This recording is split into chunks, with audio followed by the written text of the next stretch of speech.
Kung Fu is absolutely crazy about strawberry jam.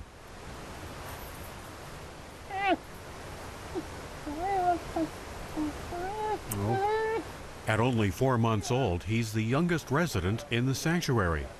The young bear was just skin and bones when he was seized from illegal animal traders. Fatong Yang's been fattening him up since he arrived. Besides Kung Fu, Australian NGO Free the Bears has managed to rescue 3 other cubs so far this year.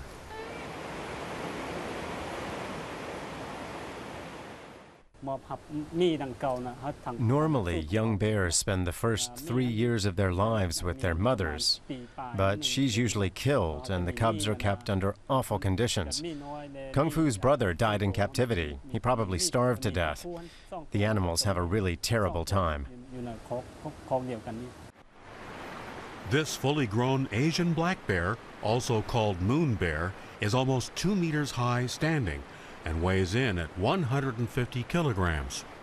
In Tat Kwang Si Sanctuary, they try to keep the animals under the most natural conditions possible. The bear refuge lies in the north of Laos, right next to a well-known waterfall. The nearby tourist attraction means a lot of visitors take advantage of the chance to also see the bears.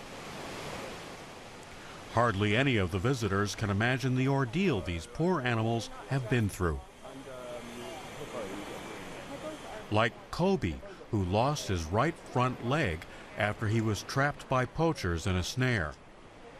He was destined for an illegal bear farm.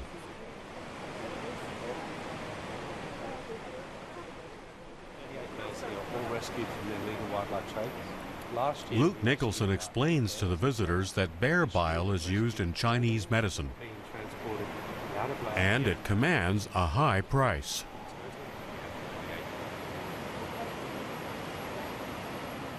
In a bear bile farm, bears are housed in tiny cages, no bigger than the bears themselves, and they can live up to 20 years inside those cages where bear bile is extracted through surgical means from the bear using a syringe.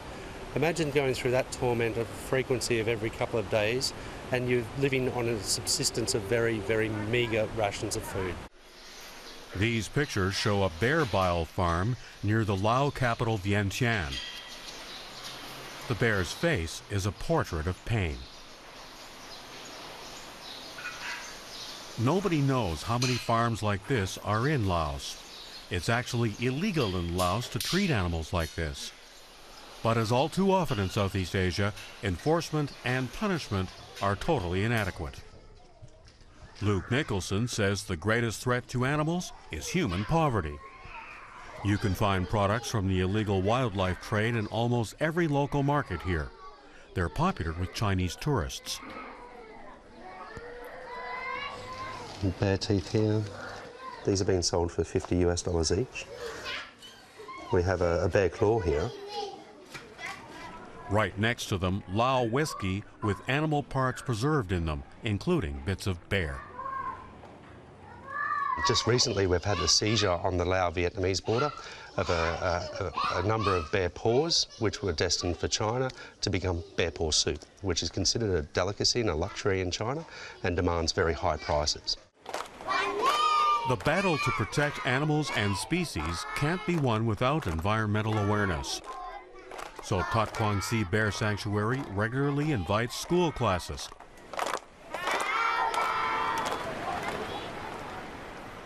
A lot of the kids don't even know that Ursus tibetanus is resident in their forest and also a threatened species.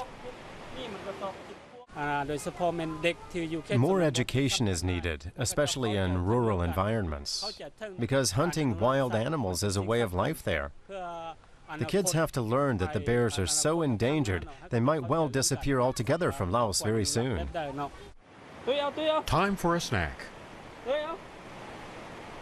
The food is hidden in balls, so the bears can train their natural foraging instinct.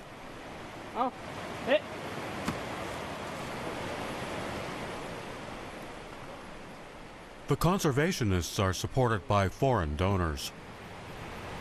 38 Asian moon bears now live in the open here. Far too many. The reserve was only designed to take 10 of them. But allowing these colossal creatures back into the wild would be too dangerous.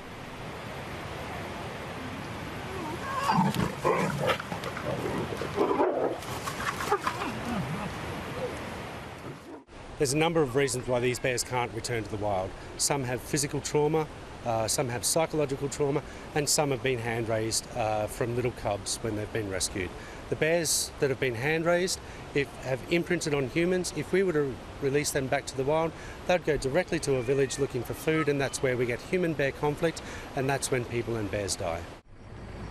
Free the Bears is building a much larger refuge about an hour's drive from the historic city of Luang Prabang. It'll use 26 hectares of farmland. It's an ambitious and expensive project which will offer a home to 150 bears. The refuge is urgently needed. The government of Laos is finally making an effort to close down the cruel and illegal bear bile farms. The rescued bears will need a new home. This house here, I think, will go in the back over here and be dug into the hill. Yeah. This one is going to be very nice one. Tourism's an integral component of this development. We will be dependent, I guess, on the tourism dollar to be able to drive this project for the duration that we're looking at. It's a massive undertaking. It's going to cost a lot to build, and of course it's going to cost a lot to operate. Today, some monks have come from the nearby village of Tat Kwang Si. They bless the conservationists' work with a Buddhist ritual. The ceremony is supposed to bring luck to the workers there and fend off evil spirits. Free the Bears certainly needs every bit of support it can get so that Kung Fu and his friends can enjoy a brighter future in Laos.